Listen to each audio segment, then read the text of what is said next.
about diversity, they often imagine a room filled with different cultures, different languages, and different nationalities. But I've come to realize that diversity begins long before we enter that room. It begins within us. Let me take you to the night before I left Japan to start university. I was sitting alone in my room, staring at a half-packed suitcase on the floor. It was almost midnight, and the only light in the room was the glow of my phone.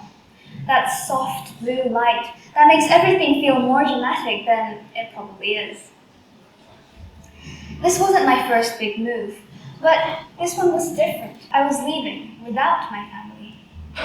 No one to navigate the new world for me. No one to hide behind when I felt lost. And as I stared at that suitcase, I felt two versions of myself pulling in opposite directions. Part of me was still the youngest child of 3, protected and maybe slightly spoiled. But another part of me was growing into a woman ready to choose her own future. But before I could make sense of anything, I flew all the way to England and had my very first tutorial at university. I walked into the classroom and immediately felt small. Not because of my height, by the way, but because everyone seemed so confident. Everyone seemed to know what they were doing and talking about. Again, inside my head, two voices began to argue. One whispered, "Don't disturb anyone. Don't draw attention. Just listen."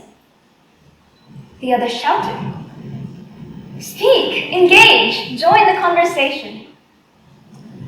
Both voices were mine. Then what is this feeling of division? That is the diversity that lives inside of me.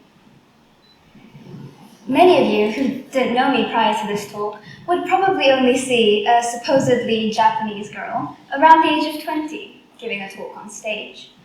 But in reality, inside me lives a much stranger and unique mix.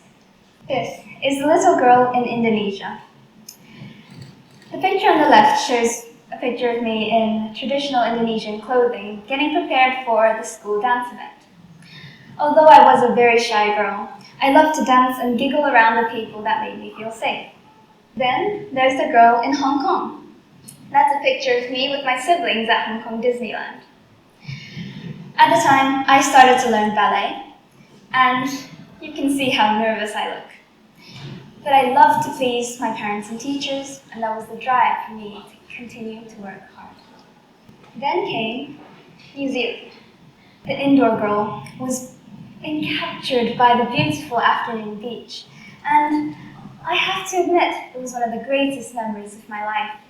And if you ever plan on asking me which country I like the most, I would have to give that to New Zealand. Then, in Japan, I fell in love with acting and performing and discovered the joy in having a voice. That picture of me in the red dress is when I finally decided to retire being a professional shower singer and got myself up on stage to perform a solo. I grew confident through learning to take steps out of my comfort zone. And now I'm in the UK, learning independence one lesson at a time. Through studying the subject that intrigues me the most, to spending time with fascinating individuals, I'm currently filled with bold dreams that I know I could achieve one day. But for now, I just really hope all the Man City fans out there won't hate me for that picture. Please bear with me for a little more. Anyways, after speeding through my life in just about a minute. From the outside, this might look like a very neat transformation. But the truth is, this journey was never linear. Every version of me still exists. There are moments when the shy girl returns, but with voices that want to be heard. There are times when I want to stay indoors, but minutes later is restlessly exploring the world. These contradictions coexist, and they all belong. Together, they form the constellations of stories I carry with me. And that is the diversity we carry within us. Not the kind written on passports, but the kind written in our stories of growth. But the hardest moments weren't only internal. It was when my story didn't fit into other people's boxes. So, what are you exactly? Yeah, but where are you from? And especially, what's that accent? Please don't ask me.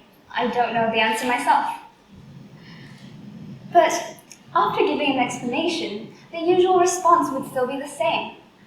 Well, that sounds complicated. For a long time, I wondered if complicated was bad. Then later, I learned a word that describes this uncertainty in my perception of self. Identity lag. Identity lag refers to a psychological concept that describes the gap between a person's external growth in life circumstances and slower perception of self. It is basically when the person you are becoming runs ahead while older versions of you tug at your sleeve asking you not to forget them. And here's a story of when I first found out that we all have experienced this in our lives. It was in a workshop one day. Just like any other workshop, we were asked to introduce ourselves. Name, major, hometown. Short, safe, simple. When it was my turn, I gave my usual easy answer.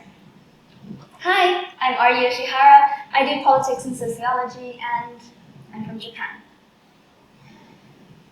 But then, the facilitator looked at me and asked. He said, I've heard you've lived in quite a few countries, right? Could you tell us more? It was such a simple request, but every version of me stirred.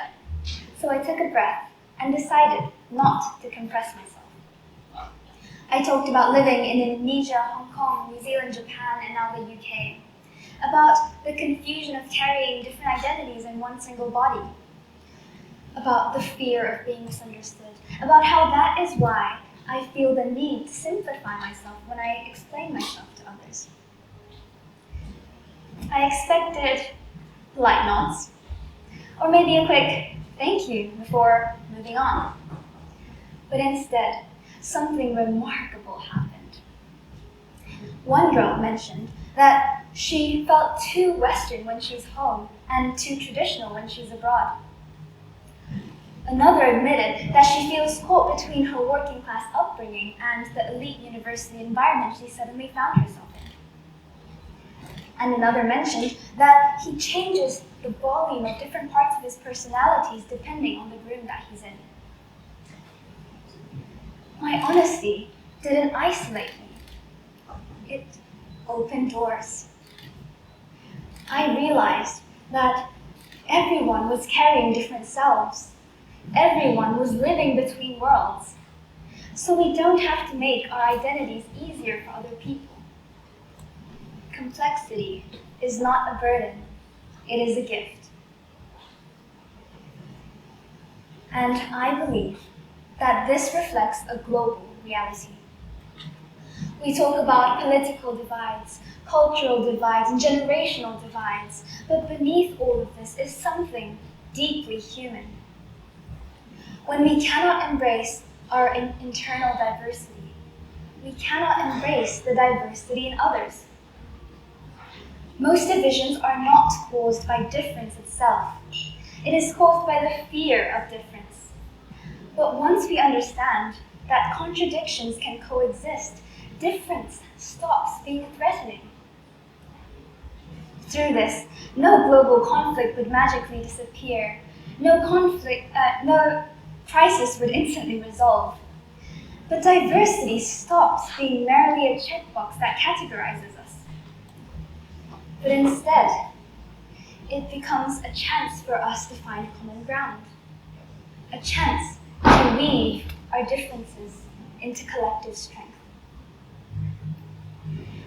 Let me take you back to that suitcase on my bedroom floor in Japan. At the time, I thought it represented uncertainty, about the fear of not knowing who I would meet to be next. But now, I see it differently. That suitcase wasn't just carrying clothes. It was carrying every contradiction, every confusion, and every version of myself that shapes who I am today. And the truth is, every person you meet carries a suitcase like this, a mosaic of identities, a living archive of who they have been and who they are becoming. So diversity does not begin when we enter a multicultural room. It begins when we acknowledge what we already carry, and strengthens when we do so of others. In the end, that suitcase was never about where I was going, but about bringing myself along the way. Thank you.